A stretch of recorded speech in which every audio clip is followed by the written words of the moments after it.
श्री सद्गुरु महाराज की जय।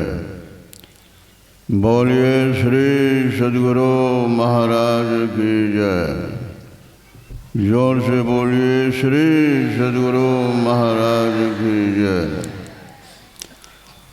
मंगल मूर्ति सद्गुरु मिलव सर्वाधार। मंगलमय मंगल कर विनवो बारंबार। धन्य धन्य सद्गुरु सुखद महिमा कही न जाए। जो कुछ कहूँ तुम्हारी कृपा मोते कछु न बसाए।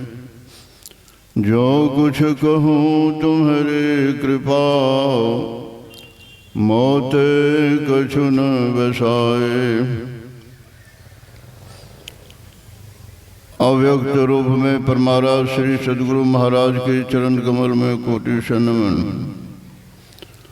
उनके ही हृदय स्वरूप पूज्यपाद महर्षि ब्रह्मनिष्ठ शाही स्वामी जी महाराज के चरण कमल में कोटि नमन।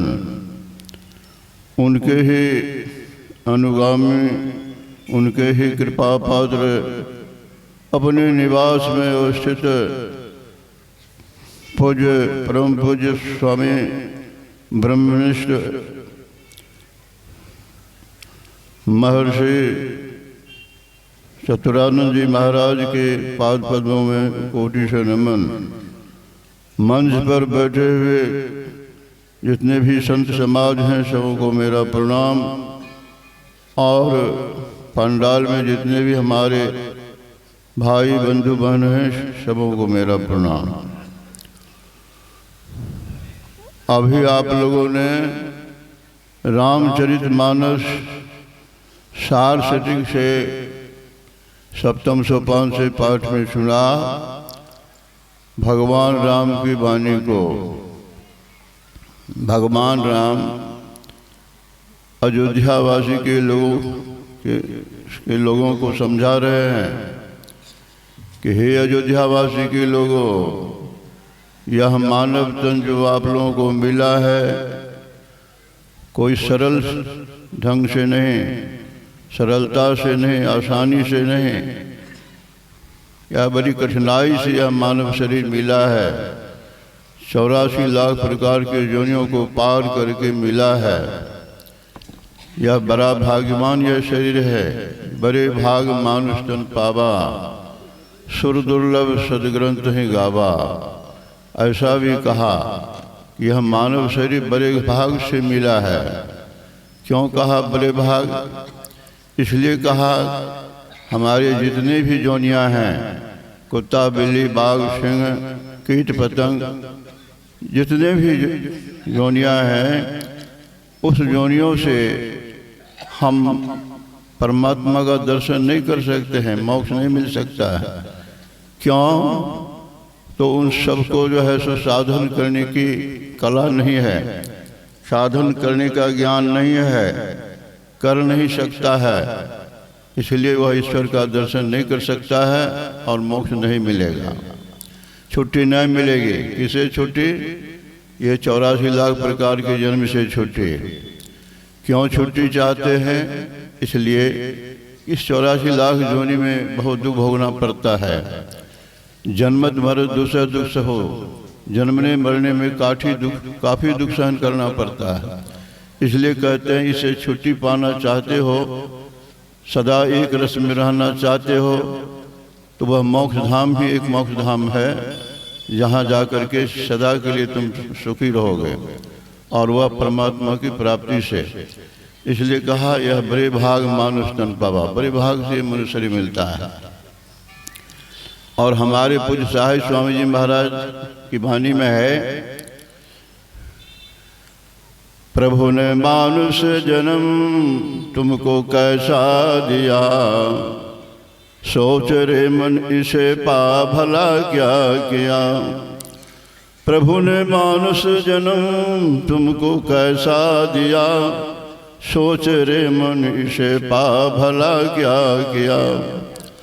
तरसते हैं जिसके लिए देवता, इसकी महिमा है कैसी अब तुम ही बताओ।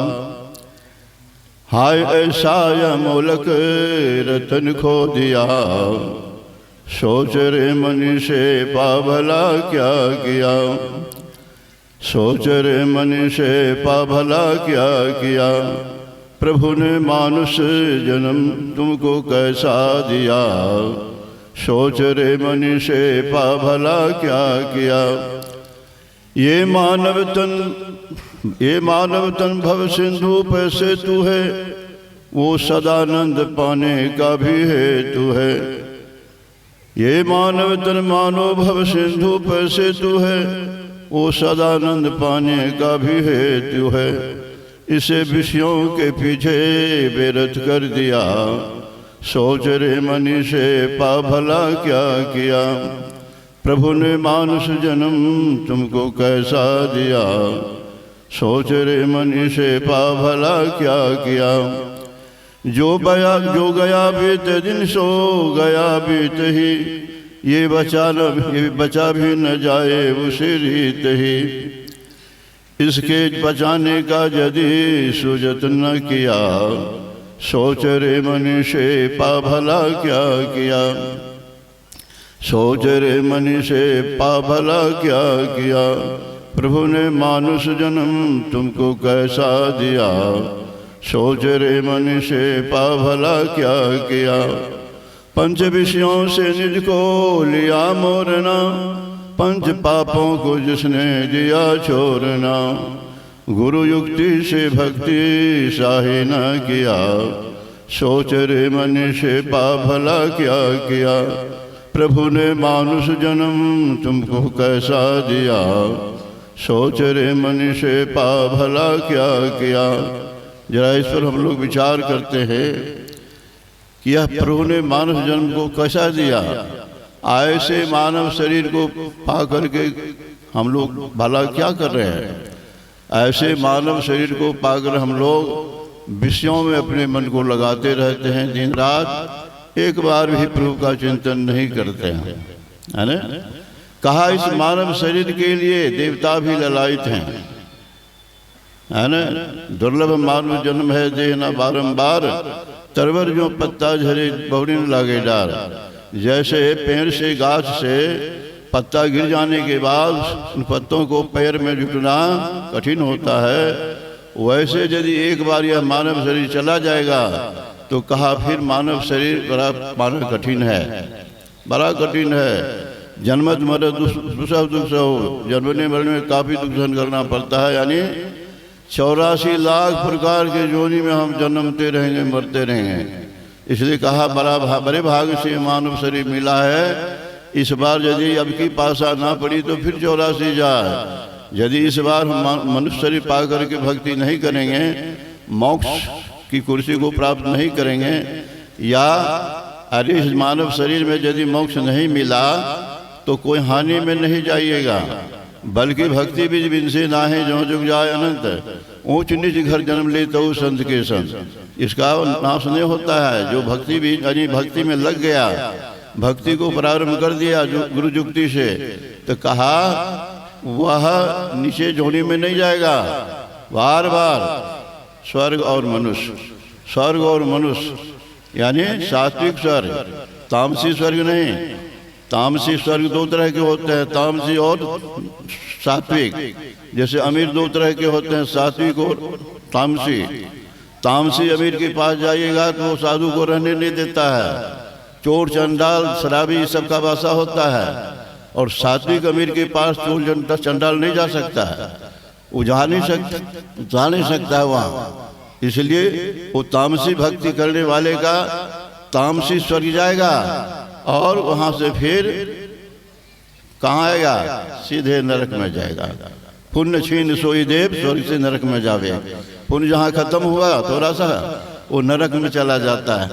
लेकिन ये सात्विक भक्ति जिसमें कि पंच पाप से दूर रहने की कोशिश करते हैं, साधन भजन करते हैं, उस प्रकाश को पाने की कोशिश करते हैं, उस परमात्मा को पाने की कोशिश करते हैं, ऐसे मनुष्य यदि प्राण छोड़ दिया, भक्ति अधूरी रह गई, तो कहा वो सीधे स्वर्ग जाएगा और उस भक्ति को पूरा करने के लिए पुनः कहाँ आएगा?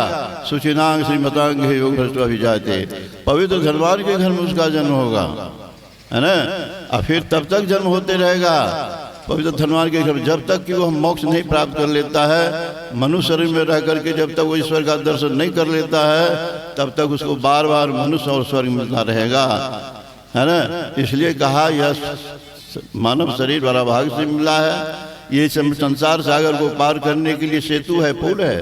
जैसे सागर को पार करने के लिए पुल हो जाता है तो बड़ा आसानी से पार करते हैं, और नहीं पुल होता है तो मैंने बहुत देर तक नाव की आशा रखते हैं, है ना, बहुत समय लग जाता है। अब पुल है तो किसी की आसानी पार हो जाते हैं, बहुत जल्दी पार कर जाते हैं। इसी तरह से कहा मानव तन भव सिंधु पे सेतु है, वो सदानंद पाने का भी हेतु है। सदानंद नहीं, परमात्मा को प्राप्त करने का भी कारण यही है, दूसरा शरीर नहीं है। इसलिए कहा जो ऐसे मानव शरीर को यदि प्राप्त करके हम इसको बचाने की कोशिश नहीं करेंगे तो हमारा क्या जीवन बेकार चला जाएगा। फिर हम 84 में भुगतने आते जाते रहेंगे, दुख भोगते रहेंगे। इसलिए हम लोगों को परमात्मा का भजन करना चाहिए, जिससे कि हमारा इस जीवन में भी सुख मिलेगा और परलोक में भी सुख मिलेगा। दोनों हाथ लड्डू रहेगा। भक्ति करने वाले को यहाँ भी शांति और वहाँ भी शांति। बोलिए प्रेम से श्री सद्गुरु महाराज की जय।